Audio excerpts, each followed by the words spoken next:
প্রিয় সংগ্রামী বন্ধুগণ, বাংলাদেশে আমরা গণ অভ্যুত্থান করেছি, হাজারো মানুষ শহীদ হয়েছে, রক্ত দিয়েছে। এই বাড্ডা ভাটারা রামপুরা এলাকায় ছাত্র জনতা রক্ত দিয়ে জীবন দিয়ে ফ্যাসিস্টদেরকে প্রতিহত করেছিল। আমরা গণ অভ্যুত্থান করেছিলাম কেবল একটা সরকার বদলের জন্য না। এক হাসিনা চলে যাবে, নতুন হাসিনা তৈরি হবে, এর জন্য আমরা কেউই রক্ত দেই নাই, জীবন দেই নাই। এক চাঁদাবাজ চলে যাবে, নতুন চাঁদাবাজ তৈরি হবে, এর জন্য আমরা রক্ত দেই নাই। এক লুটেরা গ্রুপ চলে যাবে, অন্য লুটেরারা, অন্য রিল খেলাপিরা সংসদে যাবে, এর জন্য বাংলাদেশের মানুষ জীবন দেয় না।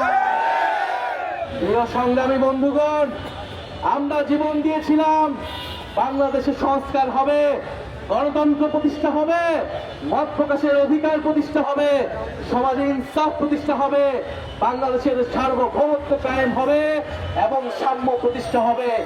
এই আকাঙ্ক্ষা থেকে গণ অভ্যুত্থান হয়েছিল। আমরা সেই আকাঙ্ক্ষাকে ধারণ করে এবারের নির্বাচনে অংশগ্রহণ করছি।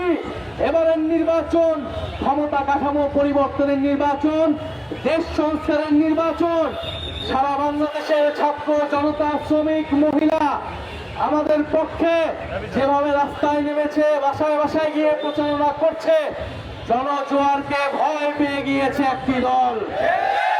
সেই জনজোয়ারকে ভয় পেয়ে এখন নানান ধরনের বিভ্রান্তিমূলক কথাবার্তা ছড়ানো হচ্ছে, নানান নেতিবাচক কথা বলা হচ্ছে, ভয়ের পরিবেশ তৈরি করা হচ্ছে, আতঙ্ক তৈরি করা হচ্ছে।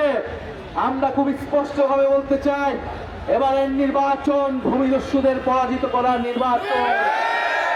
এবারের নির্বাচন চাঁদাবাজ, লুটেরা, ঋণ খেলাপিদের পরাজিত করার নির্বাচন।